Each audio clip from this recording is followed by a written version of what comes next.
Some people also DM'd me for that same reason, so this session was held. I'll pass over to Ritik. Ritik, please continue. Thank you, Ryder. Yeah, so thank you guys. Thank you everyone for joining in. I'm Ritik Mishra and I'm the graphics optimization lead here at the Underdogs. And currently, we are working on Mukti for PS5 and Windows. And normally on the day-to-day life, my basic job profile is like to optimize the tech and the art pipeline for the game. So basically, what I do is like to improve the visual enhancement of the game while making sure that it actually runs well on every targeted platform. So yeah, should we start with the presentation or should we wait, Ryder? Uh, it's on you. I think we can start. Yes. People will join midway, and this session is being recorded for people who missed. So yeah, we can start. Cool. Let's start. Just let me share my screen. Okay. Just is my screen visible? Yes, it's visible. Yeah, so let's start, guys. So we'll make sure, like, definitely you won't try to make it very technical because I can see it, there are a lot of people, there are a lot of outside guys also joining in, a lot of non-technical guys will also joining in. So we'll make sure, like, whatever we are trying to put in, it should stay in a limit where a guy from a Unity or like Godot or any kind of engine just directly jump in and start understanding the things like how actually the general optimization things works in overall engines and all. Right. So let's start with setting some ground rules. Like what are we going to talk about in this event? So first of all is like we are going to talk about the overall game optimization irrespective of whatever engine you are using. We are going to talk about the tech art pipeline. Basically, we anyone can use depending on the engine, depending on the circumstances, or depending on your game. And we are going to talk about a lot about graphics and profiling. So let's start it, guys. Let's start with the new game optimizing. So this is the first screen, and you must be thinking, Ritik, what is this? Like, is this some kind of editor overview or what is this? So don't get overwhelmed. So this is my day-to-day life. So this is a profiler. This is NVIDIA's profiler, and what this screen shows, it might be complex for a lot of people. So what we will do is start little, start breaking it down little by little, step by step. So anyone who is joining in can understand how actually graphic works in any game, irrespective if you're a tech guy, irrespective if you're a art guy. So we'll try to make sure, like by the end of this section, at the end of this session, you'll be able to grasp some of the graphical side of things. That, for example, if you take a mesh and put it into an Unreal Unity, any engine, what actually happened in the backside of thing, and what actually happened when the engine renders that thing on the screen. So let's talk about the step one, your frame budget. So, for example, when we talk about the optimization, guys, so you must have seen. Let's talk about the recent game, the Forza game. It looks good, right? It looks too good when you talk about the fidelity. But when it comes to optimization, how we actually start dividing our game to make sure, like, okay, the graphic fidelity is something that we actually keep in mind. Okay, we from the pre-production pipeline we think about okay how the visual fidelity will look for our game. But as a graphic engineer or as an optimization engineer, how we actually decide that how much time every frame of a game is going to take, along with the good fidelity that we are going to provide. So basically, in the start, the frame budget becomes a very important part for the tech and as well as the art pipeline. So how we actually decide? So basically, what happens is like your frame. For example, if your game is targeting is like 60 FPS, so the overall budget of the game is like 16 millisecond, right? If the game is targeted as 30 FPS, the overall budget of your game is 33.3 milliseconds. So what we are trying to say here is like, if you want your game to run at 60 FPS at a consistent frame, for example, if you are playing and if you are moving from one room to another room to the open world area, we'll make sure like if you want to hit 60 FPS, every frame of your game should be within 16.7 milliseconds. So how that we are going to do? So in graphics or in frame, there are a lot of things that actually it consists of. It consists of your high-end reflections. It consists of your shadow maps. It consists of your geometry passes. All your materials, all your textures come together to consist a single frame, right? What to not. So basically, let's talk about the base of thing. What is different between CPU and GPU when we talk about the rendering side of thing? So when we look CPU basically, so for example, we talk about like this. My CPU has like 6 threads. My CPU has 8 thread, 12 thread. So CPU, what CPU really does is it takes, for example, if we what we say, for example, we take a mesh and put it in our game. So what actually happens is CPU take that mesh, put it into a draw call and pass it to the GPU. So basically CPU is your, like in the example you can see your CPU is actually chef. So basically CPU is a master. CPU has very less cores, for example 6 to 7 8 cores, but it is a master because it helps the GPU to navigate or to perform better because GPU doesn't know what to do. Your CPU knows what to do, but it doesn't have the workload power. CPU have a lot of thousand of threads, but it doesn't know what actually happens and how to do it. So what CPU does it like it takes your mesh and what it does is like it wraps it into the your draw call, it wraps it into a command and send it to GPU and it says, okay, render this mesh. And then GPU with along with its very powerful workloads takes the mesh, render it along with the material, texture, and the whole geometry and start showing it on the screen. Definitely a lot of things comes in between. We are not going to talk in detail about it because they are not very technical guys. So we won't really go into the technical side of things, but this is a basic thing. You see, if you take your takes takes your whatever you're trying to do in the game, puts it into a draw call, makes an instruction, and then pass it to your GPU. So this is the basic structure you should understand before jumping into the optimization pipeline because your CPU maintains your game logic, physics, and your drawable preparation.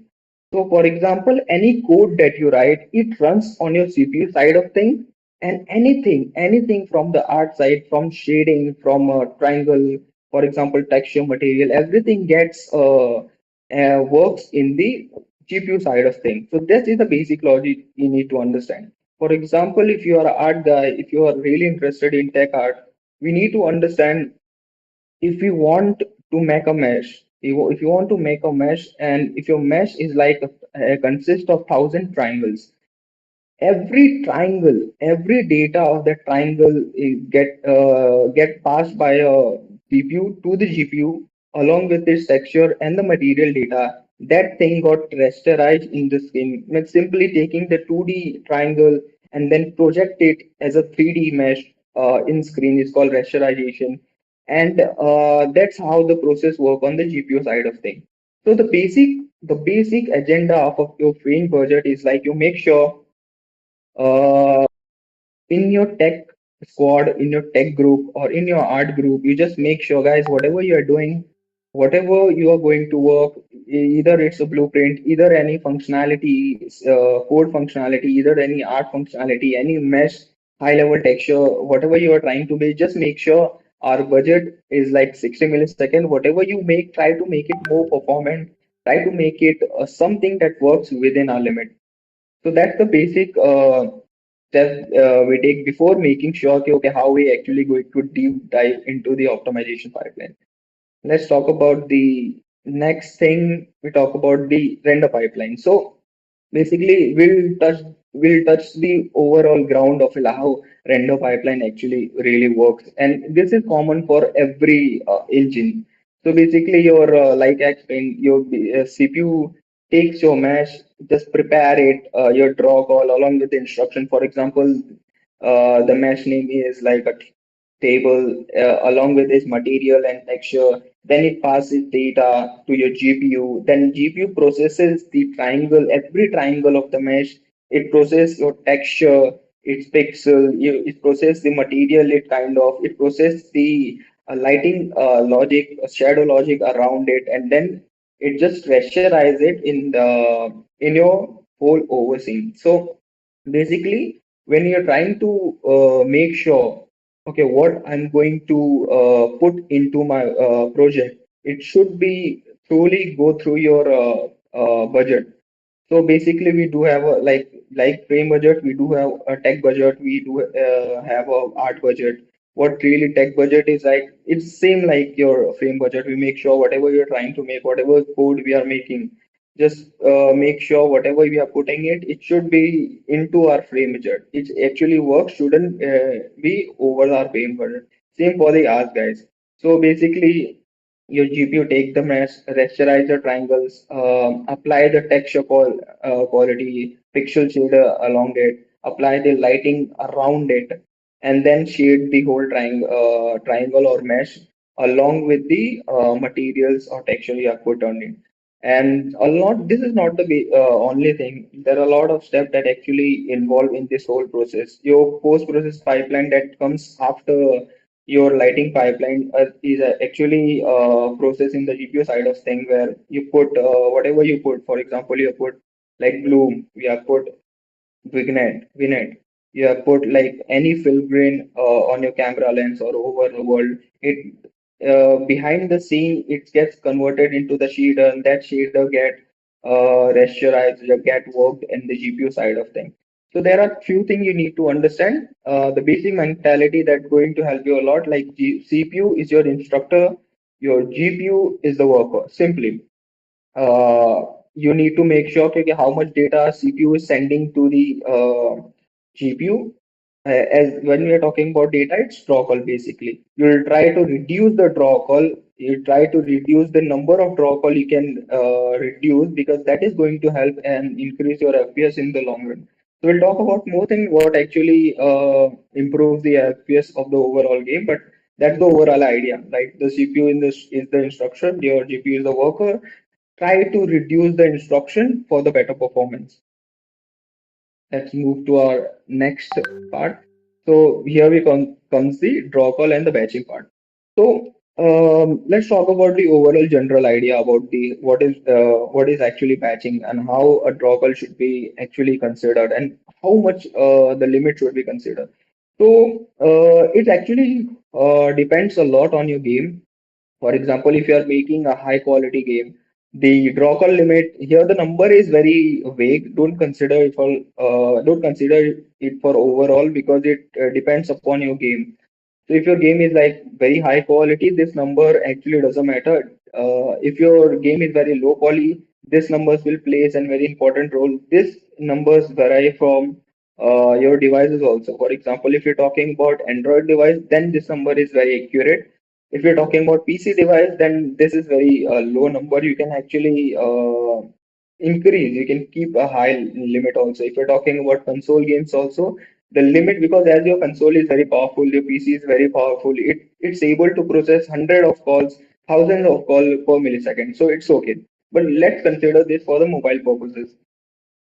So as we are talking about if your draw call number, if the number is big, your FPS will drop, right? So what basically as a tech artist or as an artist you should do, so if you're working on in Unreal, this is completely fine for you, because you can definitely turn on nanite, and nanite can process millions of triangles in just a few milliseconds. So that is fine for you. If you're talking about the Unity, Godot, or any custom engine guy who doesn't have any nanite micro rasterizers. So what you can do is basically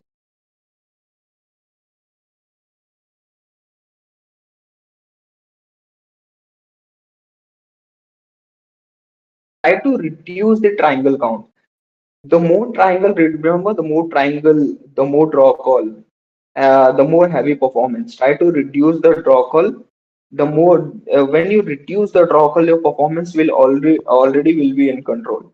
And what you can do is basically just create a one mesh and try to duplicate in inside the engine. So basically, when you create a mesh, its data is already present in the GPU side of things. So when you duplicate it, it doesn't render again.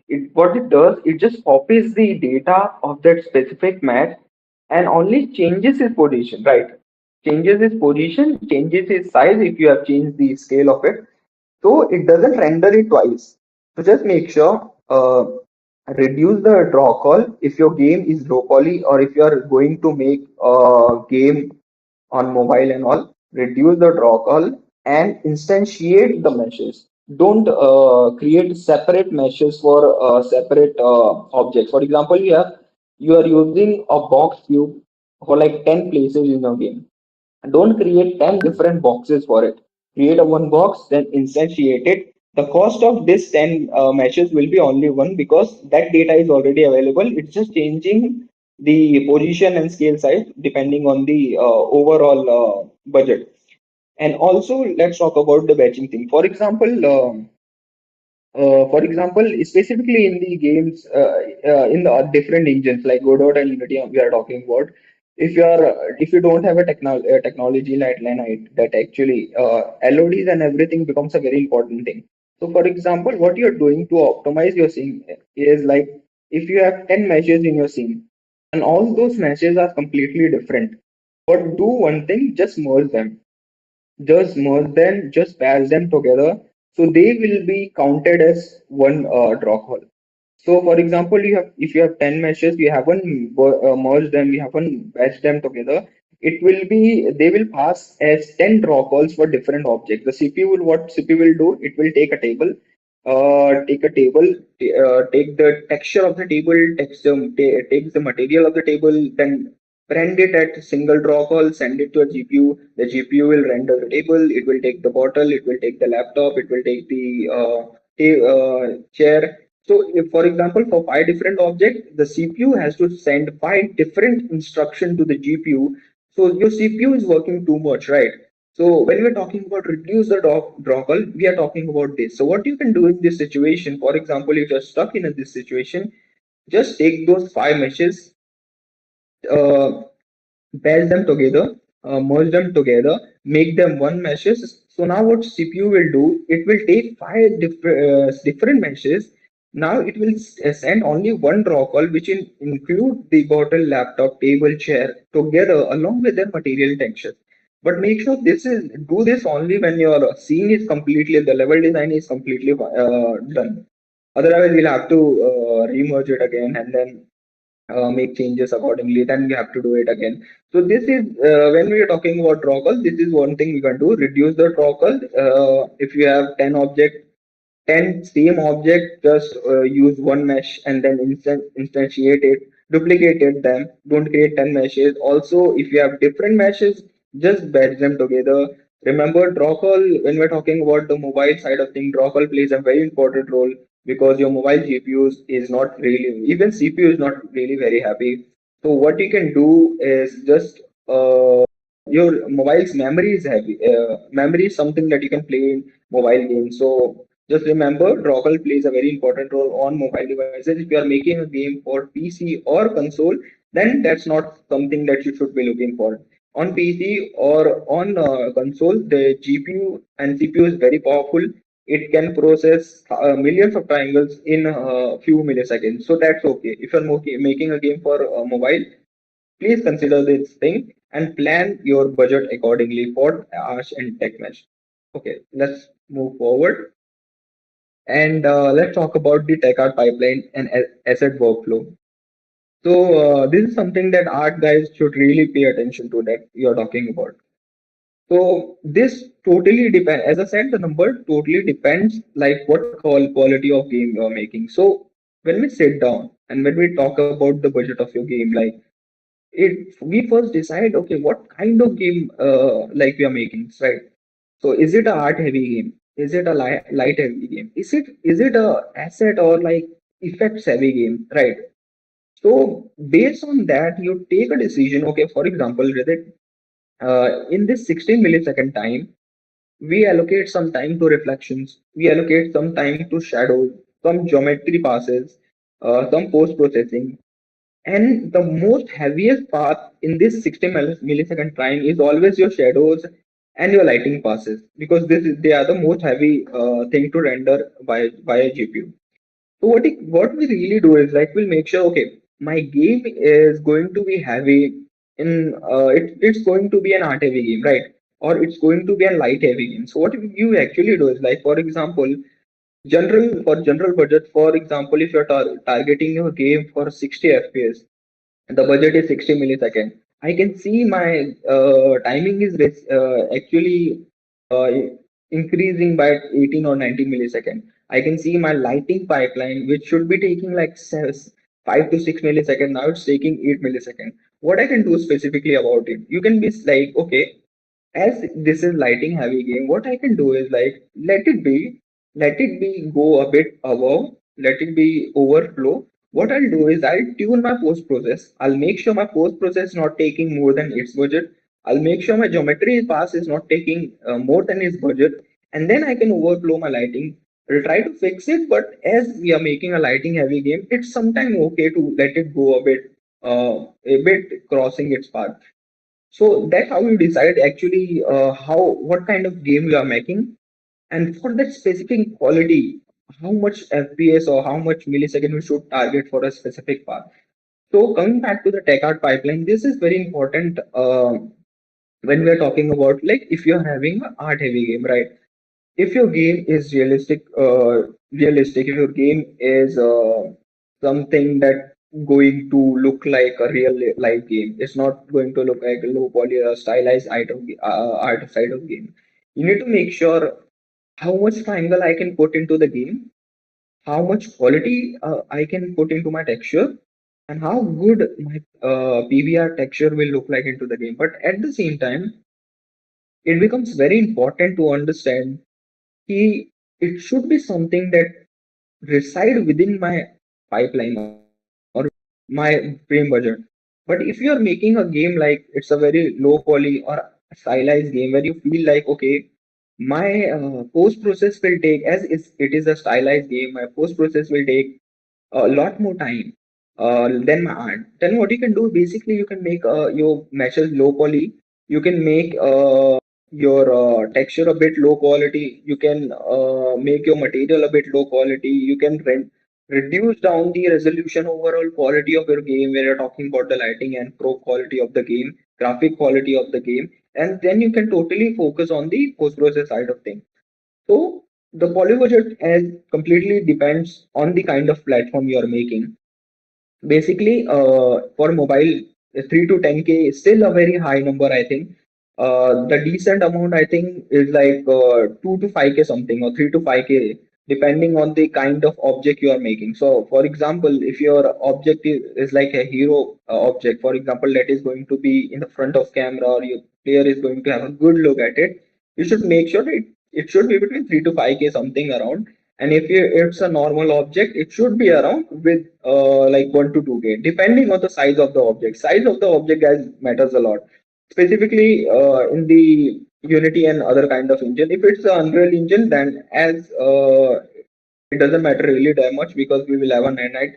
And for nanite, you can put a lot of triangles. For the nanite pipeline, at least you should be having more than 30 to 40,000 of triangles. And there are couple of more things that is important when we talk about the nanite. So it's okay, we are not going to talk about nanite specifically in this.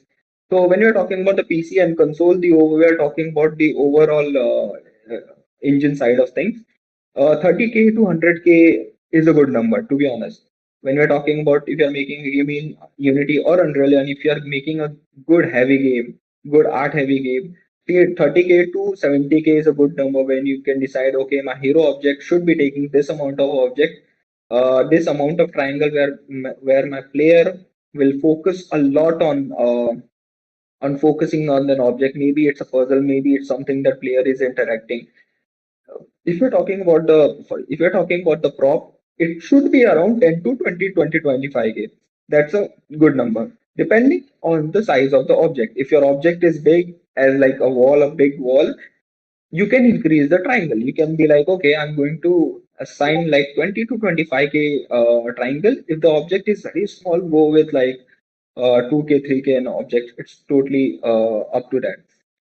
Things is a bit different for console guys. The PC and console is a two different platform, and a lot of things actually changes if you are going to talk about the graphic side of thing.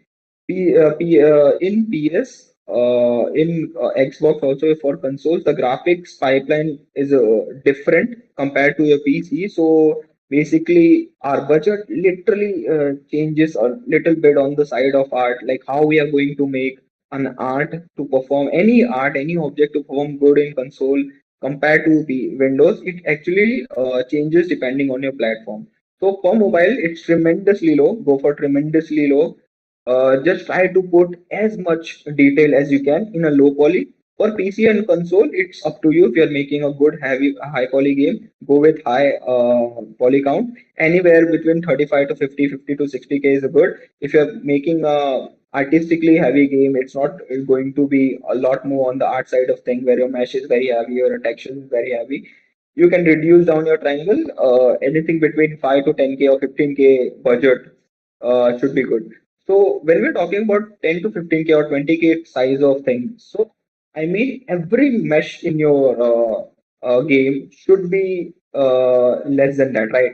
It shouldn't be like okay, specific objects we are targeting 15 to 20k, but some objects is like 50k, 70k, 80k.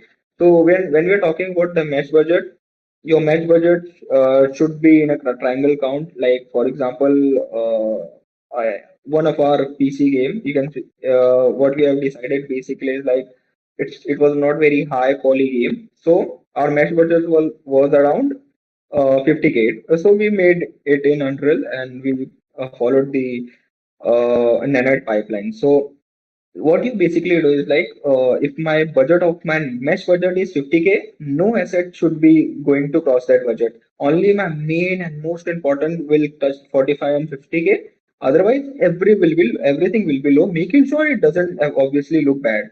It doesn't look low triangulated meshes. So that's the thing with the triangle budget. Same goes with the texture budget. Let's talk about the texture budget. Why texture? So one thing you need to understand that is very crucial is like your texture plays a very important role when it comes to the game side. Your texture and meshes. So meshes, it's not really the real number. So your textures are the real victim. So real problem when we talk about like how big my game is, like my game size suddenly increased a lot. So we talked about the mesh budget where you allocate based on the quality of your game. Like my game is going to be low quality, I'll be allocating 20k of budget. My game is high quality, I'll be allocating 50k budget. When we're talking about the texture, you need to be very sure about few things. For example, the game size of your overall project. You need to understand where I'm going to put my game on. Is it going to be on Steam? Is it going to be on Play Store? Is it going to be on any console store? So based on that, you need to decide your overall size. What's the final size you are going to aim for? According to that, your texture budget will be decided, and this is very crucial. This is very crucial. You need to understand that. If you're like okay, my game will be around 15. If you're making a PC game, it will be around 10k, 15k, or 20k. My game is not very high quality. Then definitely go to somewhere around 2k to 4k budget, right? So every texture in the game, for example, it depends upon like if you are going with PBR. If you are really going for a high quality, real life quality game, then go with PBR. Otherwise, just go with normal texture form. Go within like 2K to 4K format. Don't go above 4K. There are a couple of tricks you can do for you. For example, like your normal map is actually the biggest painkiller. Your normal map can take a lot of size of your game. but it can provide a lot of detail on the mesh side. So for example, if your mesh is very low poly, but you want your mesh to be detailed, what you can do is basically you can detail your normal map. That will increase your mesh detail, but at the same time, you should understand like what's the quality of my every map should be like. So if you're going with a normal game, just 2K texture, you can see the size comparison, uncompressed and compressed. Just consider the compressed one. So, for example, if you're putting a game on with the 4K texture, everything is like 4K texture. It can take around 64 MB uncompressed, and while compressing, when you make a build and specifically, it compressed around 60 MBs. So you can see the difference between your 2K and 4K, right?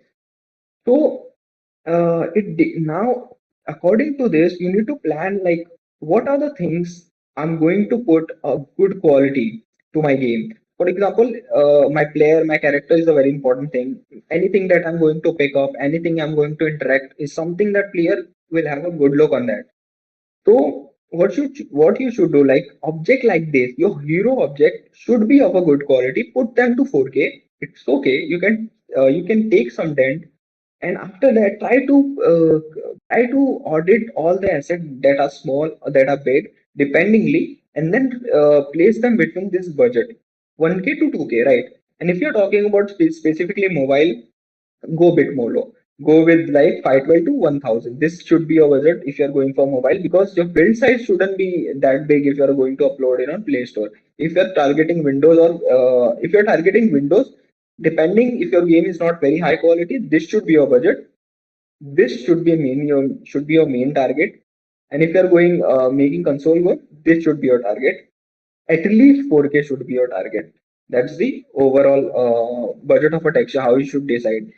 Remember, if you are putting a lot more detail on the mesh side, don't put a lot more detail on the texture, because that won't, well, that's a waste of game size and also the memory size. Because if your player is loading with a certain meshes that is detailed along with the texture, with the normal map and everything, that is also detailed, it will take consume a lot more memory. So it becomes very important when we talk about the optimization, when we talk about the graphics, like how I'm going to work intelligently to make sure my quality is good, but at the same time it doesn't mess up with the frame rate. It doesn't mesh up with the memory size. So make sure if you're just make sure if your mesh is detailed, don't put too much detail in your normal. If your mesh is not detailed, you can play with the normal. Put detail in your normal. So you can do with that. Let's talk about the lighting, shadows, and overall. So we about the lighting a bit, like how it's like. So basically, if you're making a game for your mobile, um, and for other engine except Unreal, you should be, I think the best way will be to go with backlighting. Backlighting is very cheap and it almost very low cost. For example, if you're talking about a 16 millisecond budget and you have big light, it's cost somewhere around 1.5, or if you're something depending on the scene, it costs around 2 millisecond of time. That is very cheap for shadows. That becomes very cheap for shadows. So just make sure if you're going for mobile devices, if you're going for Windows game and you are making a game in Unity and other edges, just go for bake. Just blind eye wise, go with bake lighting. Don't go with dynamic lighting. If you're making a high quality game in Unity and in Unreal, just go for dynamic lighting. But depending on like what engine again.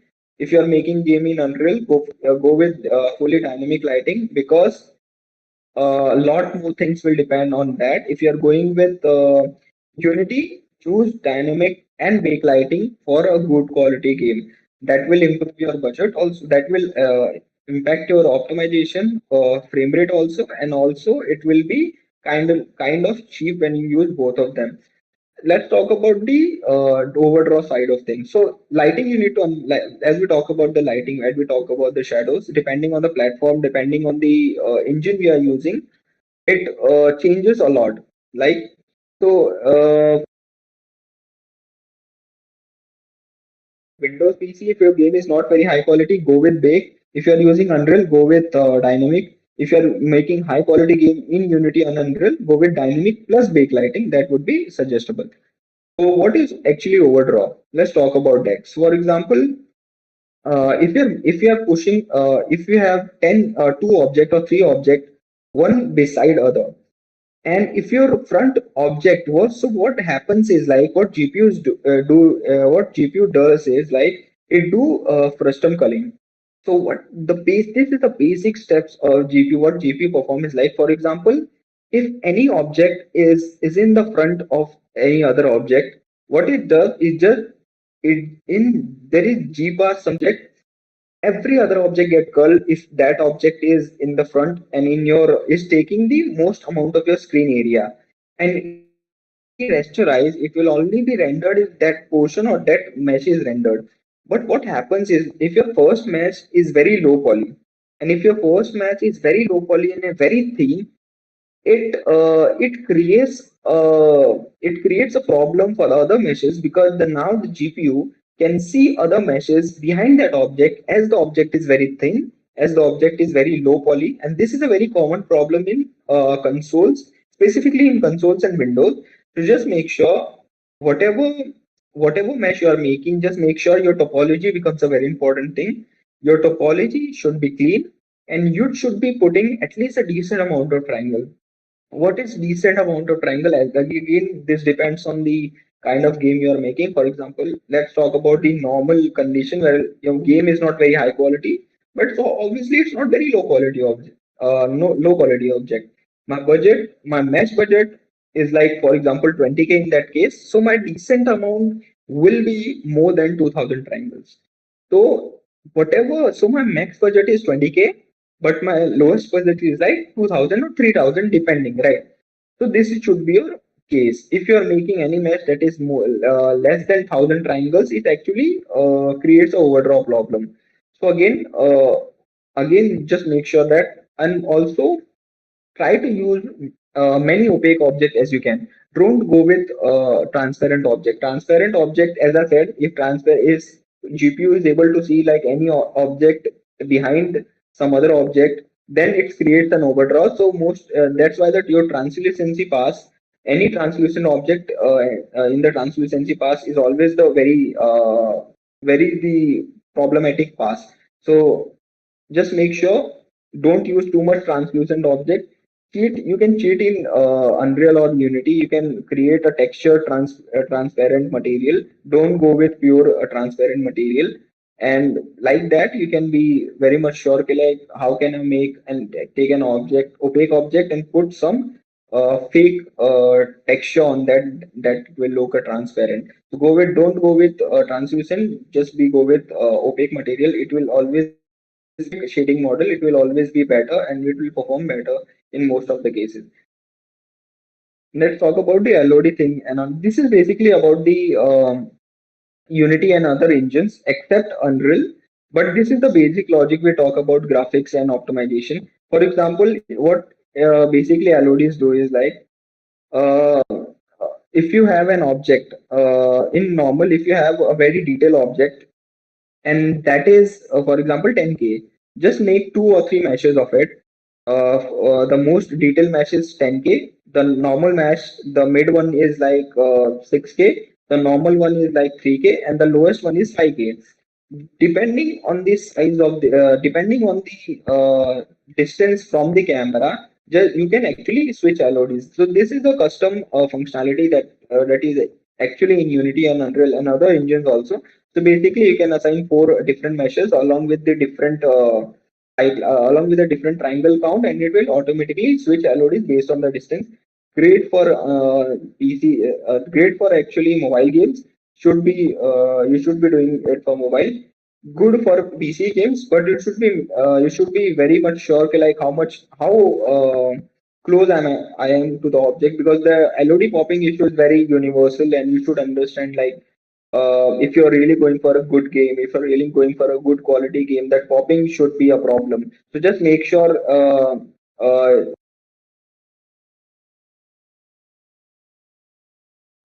so in Unreal, that's not a problem because we are talking about Nanite. Nanite actually breaks the LOD on the runtime, so you don't need to care about the popping issue. But that is something that you should keep in mind. Custom calling, as I explained, anything that is in the camera view, the object that is not in the camera view, the PC will cut all those objects. It won't render the object. Then occlusion culling, anything that is behind any object will be culled, and most of your draw cull will get reduced by this. Then talk about the 80-20 rule. So this is very common rule. So whatever, so how we actually optimize in a real life game, or what we basically do, like we play the game, we feel like, okay, here the FPS is dropping by 5 FPS or 10 FPS. Here the FPS is drawing drop. You just start play from there. You just profile the scene, and you start searching into the profiler key. Actually, what is wrong with going on in that specific thing. You check the frame, you see, okay, is it with the light? Is it with the geometry I'm putting in? Is it the texture is very heavy? Is it the mesh very heavy? Is it something with the shadow? Is it the shadow very is the shadow pass is very heavy in that part? So you check that, and in most of the cases, your 80% problem comes with the 20% thing. That's the basic rule. So you'll see there are few things that is causing the constant issue to your FPS, your overall FPS. So for example, if you're getting 60 FPS, in most of the cases, if your FPS get dropped, in most of the cases, it's actually the few issues that is universal in most of the scenes. So that is the kind of theory, and in most of the cases, this is actually. So you should make sure to just profile without thinking too much. Just don't look into the object that is not in the issue. Just check why it's dropping. Just go to profiler, you'll find the answer for it. Let's talk about the universal performance killer. This is basically about all the engine combined, and here we're not talking about the platform depending. So, for example, too many draw call is the problem, as we talked about. Depending on the what platform you're making, if you're making for mobile, reduce the draw call. If you're making for a high quality game for PC and PS5, you can have a good draw call amount, but definitely there are few things that you need to take care of along with that. Oversized texture for Android, you need to make sure that your texture size shouldn't be exceeding. We talked about the texture budget also. So for Windows, for PS5, there are certain budget. Keep that budget tight. Make sure whatever you're putting into the game, it should be of that budget, right? Too many dynamic lights as we talk about, if you're making a game for even in Unity, any PC game, any mobile game, go with Bakelite. Bakelite actually costs nothing, but it can actually provide a lot more visuals, but also FPS at the end of the day. If you're making a good quality game, you can go with dynamic light, but there are certain things you can do depending on the engine. For example, you can reduce the intensity, you can reduce the attenuation ratio, you can cut the light based on the distance also. In Unreal, there are a couple of more things that you can focus on. And if as we go into the engine side of thing, any engine side of thing, what you can usually do is like you can downsample your quality also, depending on the situation. What downsampling is reducing your quality at specific location. For example, I have a room that is very dense and it is very light heavy. What I can do when I walks into the room, I will reduce the light quality size. It will improve my FPS. Once I go out of the room, I can improve the light quality. Translucency is a big issue as we talk about. Go with opaque as in much of the cases you can. LOD is something that you should be taking care of. If you're making VA for mobile, it's must. Heavy post processing, yeah. So if you're talking about if your game is post process heavy game, it's okay. It's okay to let it flow, let it go a bit apart your budget. But it's not a post process heavy game, you should quality. You can reduce the quality first, and you can check why it's actually costing you that. For frame heavy from the code side of thing, just make sure what don't push everything on take. Don't push to run it on a specific event base. That will be helpful, and it won't really reduce your FPS in the long run. Don't put physics on everything. That is a basic advice. You can compress audio in most of the cases. depending on the quality of audio even, and most of the cases it won't really affect the overall size of the game. It won't really affect the FPS of the game, overall optimization of the game, but it will reduce the size of the game. Let's talk about the GPU readbacks. This is very important thing. Like for example, if your GPU is doing a lot of thing and your CPU is actually busy trying to figure out a lot of draw call at the same time, then you need to look into your CPU. You need to check how much draw calls, how much code issues, code things am I pushing on the GPU. Key like GPU is free, but your CPU has a lot of work to do. So in that cases, try to reduce the draw call. Try to see like what script or what code is actually causing you the issue. Reflection, real-time reflection. If your game is not very heavy, light heavy game or like real life game, don't go with real-time reflection. Even if your game is like very good quality game, real life reflection can cost you a lot more FPS than any other reflection. So just go with SSR. If you're using Unreal, don't go with Lumen. You can the Lumen read and write speed of a Lumen is very slow. Go with SSR. If you are using Unity, go with SSR. That's the best thing, and you can make reflections also. So profiler, as we talk about, the profiler is something that should be continuously looking at. Just focus on your profiler. If you if you feel like okay, anything going wrong, don't think about what can be wrong. Open a profiler and it will show you everything step by step, and then you can start fixing that thing. So what's the key takeaway here? So the most important thing we can talk about at this point is like budget is the very important thing. When we talk about optimization, budget is everything. You need to decide whether my game will run at 60 fps, whether my game is on at will run at 90 fps or 120 fps or 30 fps. Based on that, you need to decide key how much time you have every for every single frame of your game.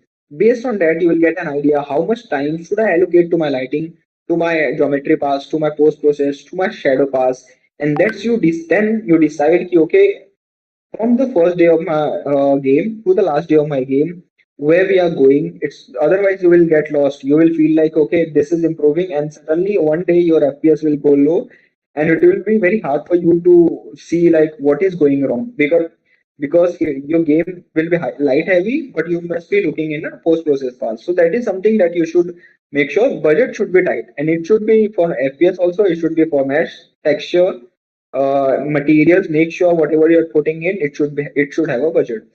Again, don't guess profile if you feel like anything getting wrong. If my FPS is dropping by 10, just go and just check. Like every engine has their own profiler. Just go check what is getting wrong.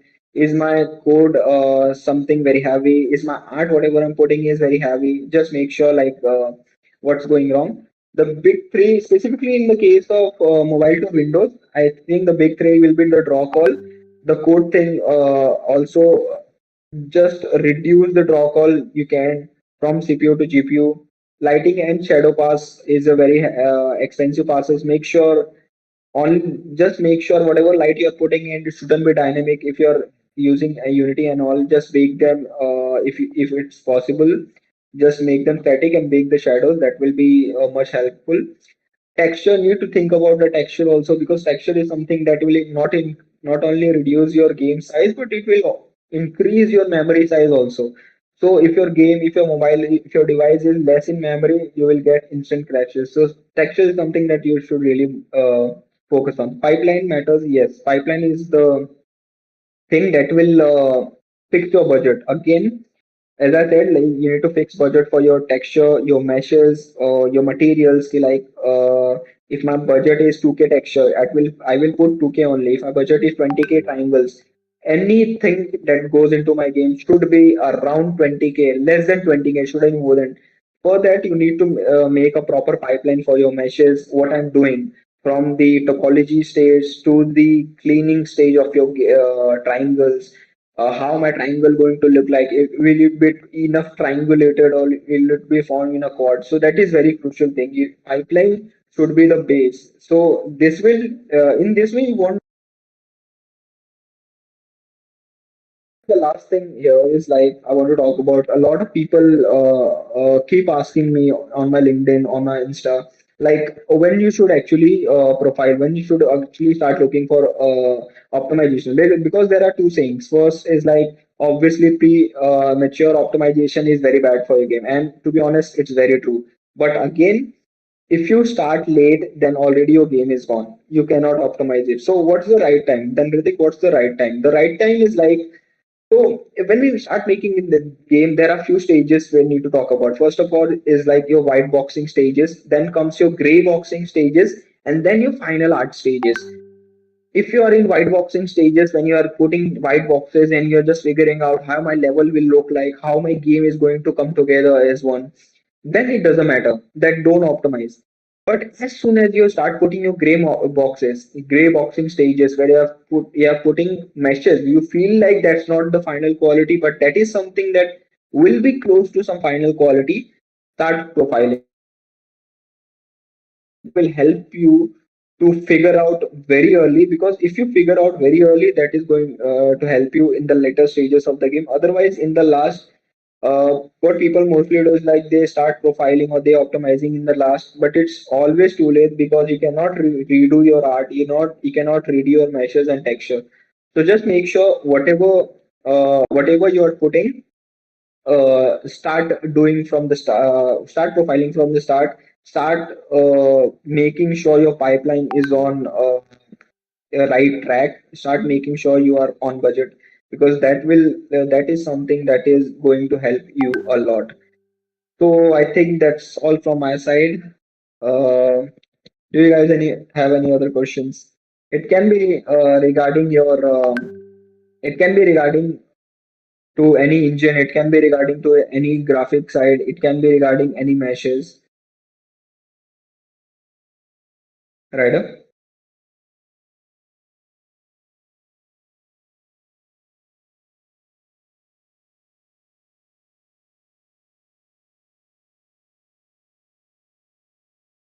Oh, I think that is not available. So anyone, you can type the No, no, message. I am available. I am available. Sorry, my So, laptop was lagging. So Gaurav have some questions, and I will be inviting Gaurav to speak now.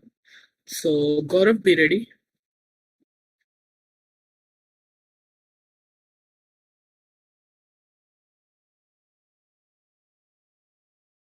Gaurav, I have asked you to speak.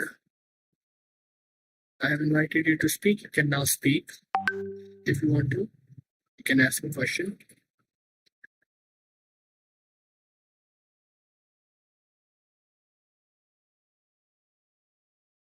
Oh, okay. Then you can type a question there if you cannot speak. No worries.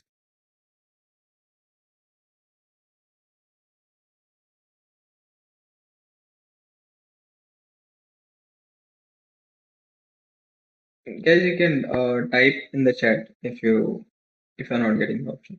I can see Dromil Doshi there. Hi Dromil, how are you? So Dromil is a great guy, good game designer. You should definitely add him on LinkedIn.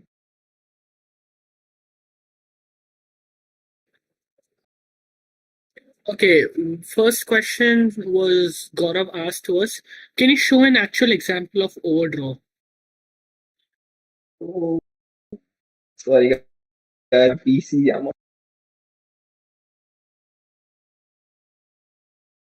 I'm not on a PC, otherwise I would have.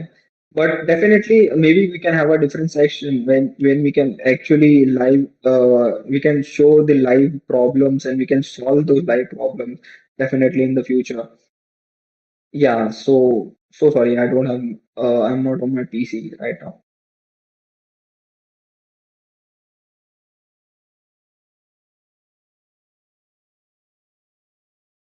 So I can see Drumil. As you said that the human reflections are very heavy things for optimization pipeline. So, and should we go with SSR? But if you're talking about hyper realism, there are few things that definitely you cannot disable SSR. You're talking about the general thing. So, what really happens into the graphic pipeline, if you go deep, is like your lumen is responsible for the GI and the reflection side of thing. It's not just about reflection. It's about the GI and reflection side of thing. But your lumen, the read and write speed of lumen is very slow. So what it does is like it takes the data, but it writes that data into its buffer, And that speed of writing the data is very slow. That's why the sizable human reflection along with its GI is very slow. So what you can do if you're going for hyper realism is go with go with lumen reflection. If you want to use reflection, go with lumen reflection. You can downsample the lumen reflection. So the command is something like r.lumen dot reflection dot downsample. So how what you can do is like depending on the Unreal's quality, there are one, two, three, depending on like high, you're targeting high, epic or cinematic, you can downsample it. This is the first thing. Second thing, what you can do to reduce the overall quality of the Lumen GI is like basically you can downsample the screen pop gather. So what is what is screen pop gather is like it's a sphere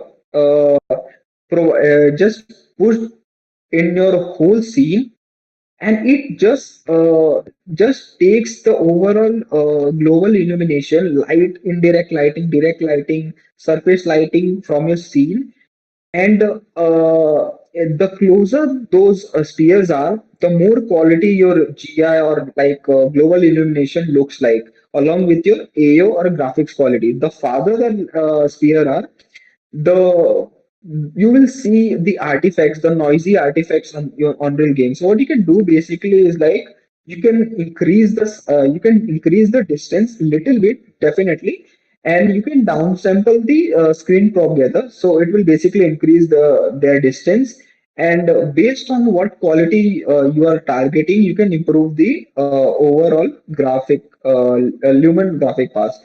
So it totally depend upon like what you are going. But if you are going for hyper realism, go with lumen reflection and downsample the reflection. It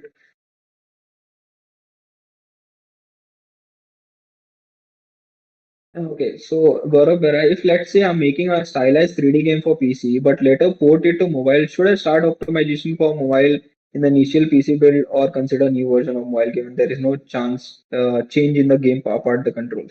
So that's a problem, Gaurav. So if you're making a PC game, if you're making a PC game and your game is decent heavy, for example, if it's going to be a decent graphic heavy game, then what you need to do is like you will have to work on every art asset, every textures in your game. You cannot be like, okay, I've taken the game, now I will make a mobile build and suddenly it will start working on my mobile. No, it's not going to happen.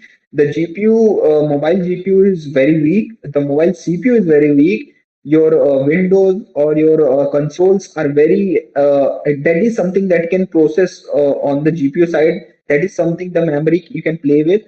But the memory limit of mobile is very low. For example, let's give me an example. For example, you have a mesh that is 100 MBs in size. You have a texture that is 50 MBs in size that we have put on that man. The total the size is like 150 MB.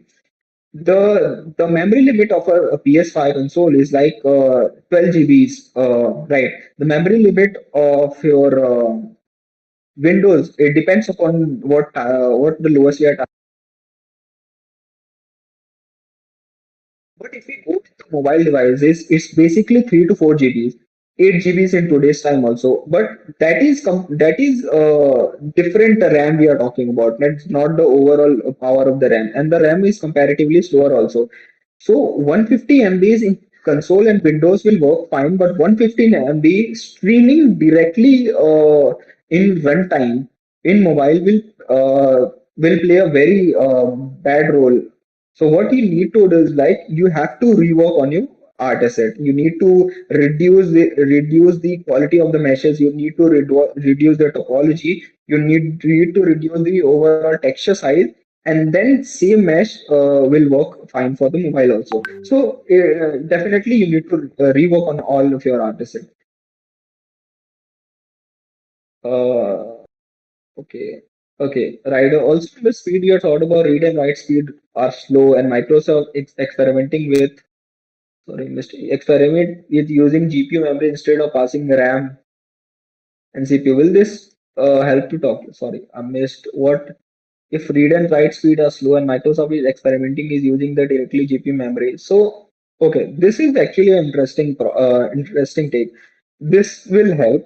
But we were talking, so right now we were talking about specific shader. We are talking about the shader that takes a lot of time in writing its data back to the GPU buffer. So what you're talking about basically is like your GPU is self-enable or self-dependent. That shouldn't be dependent on your CPU or RAM to pass its data. That can be that if that's the future, that is going to be a very powerful leap because your GPU is usually very powerful. Like you can go around millions of threads per second actually. So if GPU is powerful enough, it will catch up.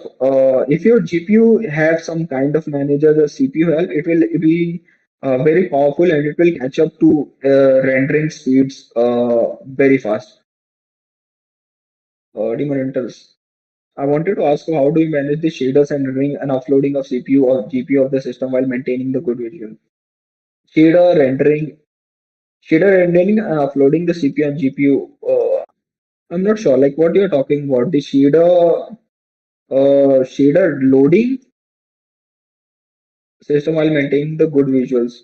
Are we talking about the shader caching daemon, or like we're talking about the normal shader rendering while with good visuals? What is your so Dexter? What is your opinion on ray tracing and what's the best way to utilize only without tanking the performance? So lot of things actually. So ray tracing is actually, if you're talking about the Unreal thing, I can explain you how 10 different ways that can make your ray tracing much more efficient, faster, uh, and that will provide you a lot more FPS on the side. If you're using ray tracing in your game in Unreal, there are 10 things you can do. Your mesh need to be very optimized. First of all, yes, your mesh performance will your mesh if your mesh is totally properly triangulated, the topology is clean, that is going to help your ray tracing. So make sure if you're working on ray tracing, your mesh should be good. Again, there are the scene the way scene is set up the in your game matters a lot how the ray tracing will perform. So the mesh and overall scene setup matters a lot. You shouldn't be having the overlapping meshes in your scene.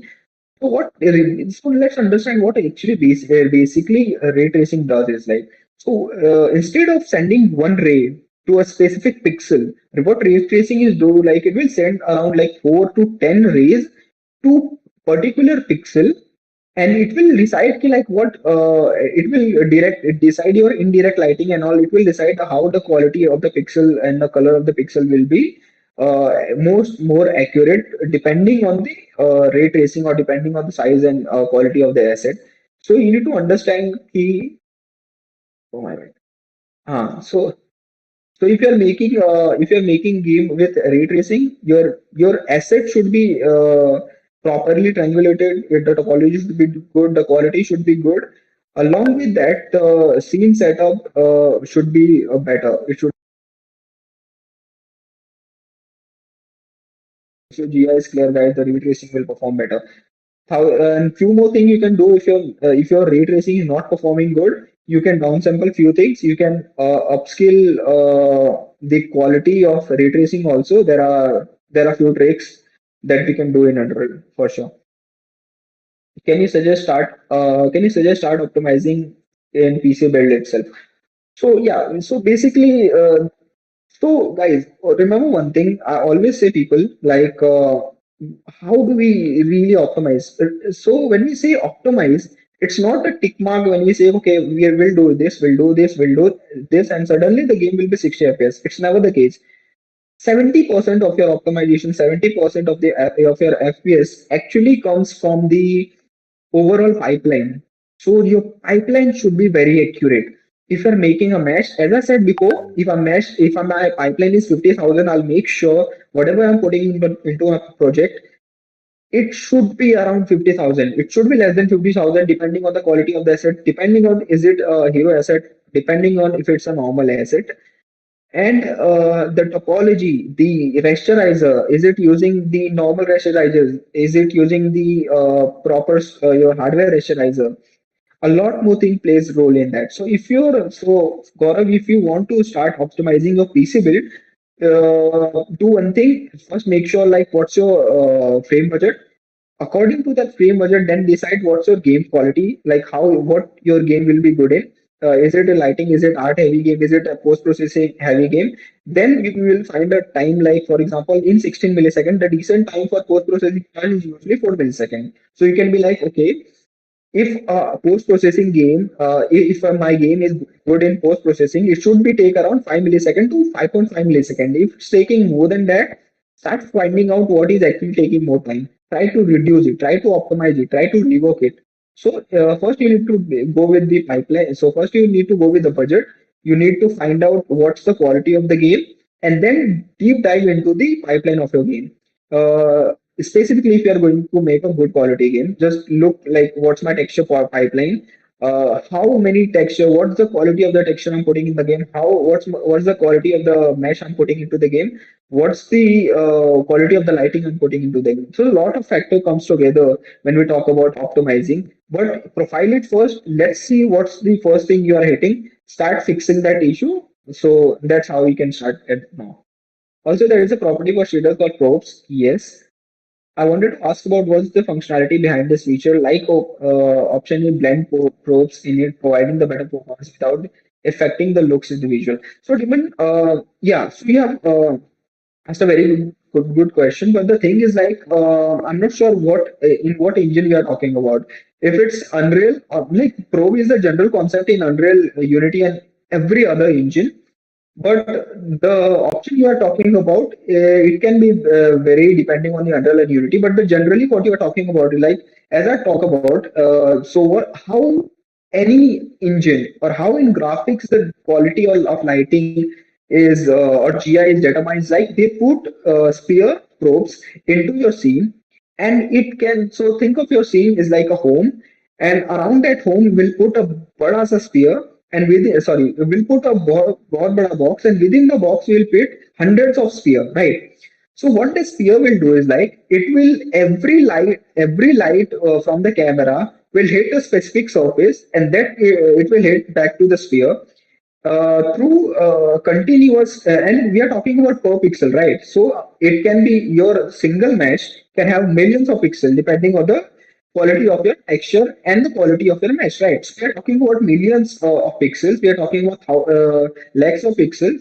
So every your ray from your camera hits every pixel, right? So we are talking about millions of pixels, and then it hits back to the probes, and then hits to the offside shadows and offside objects also. So that's how your probe gather the light, or that's how your probe gather the idea, like what object is near me, what object is around me. So it builds the GI and reflections around that object. Now, when we talk about blending probes, so just think of it in this object. Like for example, we have two probes, right? What really do is like there is a concept in computer graphics we talk about, we call dithering. So what dithering is do is like, so instead of for example, instead of getting the complete red color, instead of getting the complete blue color, is like we'll blend both the objects together, and we'll get something between the red and blue color, right? So that is the thing, right? So what you do is like you just blur the thing out, and you just get the overall color of the scene. So when we talk about blending the two props, so what you do is like you blend the two props, and you get the data while rendering only one prop. So that's why your performance improves, because the more you overall size of your overall quantity of your props, the FPS improve. The more you will increase the size, increase the number, the more FPS it will drop. So if you, for example, if you have 10 probes in a room, it will get around, it will, if it's get around 60 FPS, if you increase it by 20, it will get around 30 FPS. If you reduce the number, if you blend them together, and the total amount is like 5 now, then your FPS will boost to like 70 or 80, right? So blending, that's how actually blending Sorry, that's how blending works in computer graphics. Sorry, what's the next? If the game is also the property, okay. If the game is low poly but isn't the one with the higher graphical fidelity, what's the better pipeline go with the Nanite one? No, so Dhumil, if your game is low poly and it's if it's okay, isn't the high fidelity game, go with non-Nanite. But you need to be very much sure, you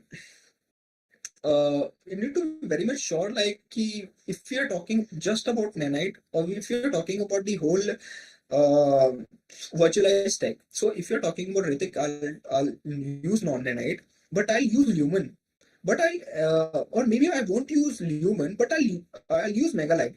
Then there will be a problem because the way Unreal is set up now, Drumil, ki every virtualized tech work together and then you will get a good quality. Otherwise, if you don't have an enhancement and you are using a lumen, the the screen cache, the screen cache, for example, your every nanite mesh there is a screen cache and lumen gets its data from the screen cache. If you're not using nanite, then I'm supposing you'll go with the old traditional flow where you're putting just 1,000 triangles into a mesh. Then the surface cache won't generate properly. And if the surface cache won't generate properly, then your lumen lighting will be very much degenerated. It will get you will get a very worst quality. So you are processing or rendering the lumen at its full cost, but the quality you are getting, it's not the word. So that's why it's not just a first question about either we should use nanite or not. It should be a question about either we should go with the overall tech of Unreal or not. But in basic quality, if your game is my answer will be, if your game is low poly and if you really don't want to go with high graphical fidelity, just go with low triangle count but mark them nanite. It will fix all of your issues. So if for example if a good quality game, in my case if it takes like 30 to 40 or 50,000 triangle, in your case if your game is low poly and if it's not a high graphical game, I will put like a budget of around 15 to 20,000 of triangles and mark them nanite. If in Unreal, don't go for nanite. Okay, both. Because in my compilation of shader, it compresses the shader for the user and loads into the memory. So how does this working on reducing the stress of GPU? That's a very interesting question, Demon. So the thing is now, if you're talking about caching if you're talking about caching shaders now, that's a big headache, and that completely works on your CPU. So that's the biggest headache, and that is something that you cannot do anything about. So if you're just there are few things that you can plan accordingly. So there are a couple of ways you can do. For example, you can pre-compile shaders first thing, and then you can cache your shaders also. So there are two ways what Unreal suggests. So the oldest way was you should cache your shaders, right? And when the game loads or when the game users first launches his game, it will use the cache shaders, right? And then the new one is like pre-compile shaders. You will compile your shaders once, you will put that file along with your game, and when the user downloads it, it will take few seconds for him to download that specific file also, which will have the shader pre-cached, pre-compiled. So it will he will won't really get a lot more shader hitches on the run. In my cases, I would suggest use both of them, because nothing actually works too good. So use both of them, pre-cache also and then pre-compile also. So in most of the cases, that won't really create a shader hitch for you. And how does it works on reducing the stress of CPU and GPU? It won't really do on the GPU end, because that process is completely on CPU, and that is something that we cannot do anything about, because how good is your CPU, that will depend on that. Okay, thank you so much. The session was done. Thank you, Gaurav. Thank you so much. Thanks a lot, man. Thank you, Ruel. And when you're coming back here. And Demon, thank you. Thank you, Demon. Anything else, guys?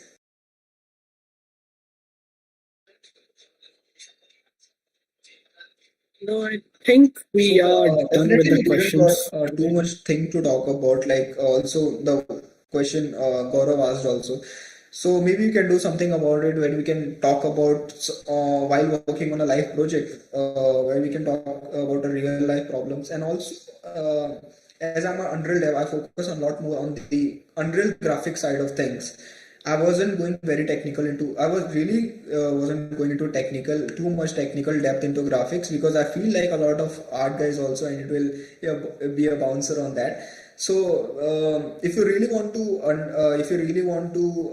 learn about the graphics of visual quality, about the optimization, do follow me on LinkedIn, and do follow me on Instagram also. I put a graphic and optimization content there. So thank you so much, guys. Ready? All right. Thank you, You should Ritik, click for one more joining us profile with of this session. and understanding. Bro will sure dude will do that, and that will be actually very useful because when you see me now doing profiler reading, how we actually read the Lumen and Nanite thing, and how we actually optimize it on the run. That will be useful for the people. Thank you, Deeman. You have a good day also. Thank you for the session. It was a very informative session. Also, guys, wishlist Mukti by Underdog Studio. It is a very good first-person story game set in the Indian Museum and made by the Underdog Studios, Right, from I'm where audible. Ritik is. Am I audible?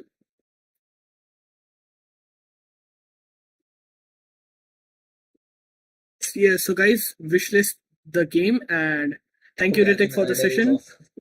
So thank you so much, guys. Thank you. Just send me connections on LinkedIn and Instagram also. We'll keep connected and cool. We'll see you guys. Right? Are you active? Yes, I am. Can you hear me? Hello. You are not audible, man. Oh.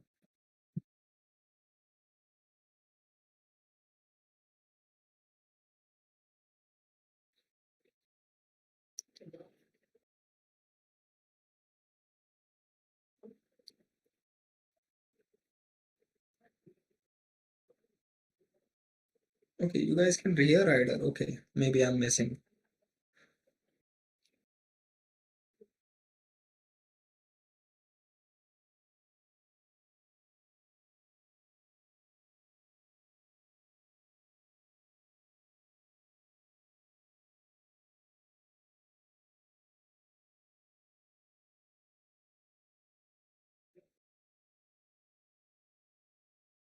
Got it, Rider. No problem. Okay. So I hope most of you guys must have watched the Mukti trailer. So if you haven't, go and get yourself a Coke and do watch it because we are trying to work good, trying to work hard on it. We are trying to make a good quality game out from India. Do watch it and do support us, guys. And yeah, please wishlist on stream.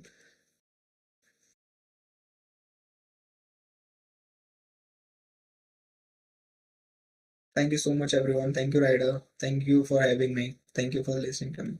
Thank you so much. Bye bye, guys. Bye.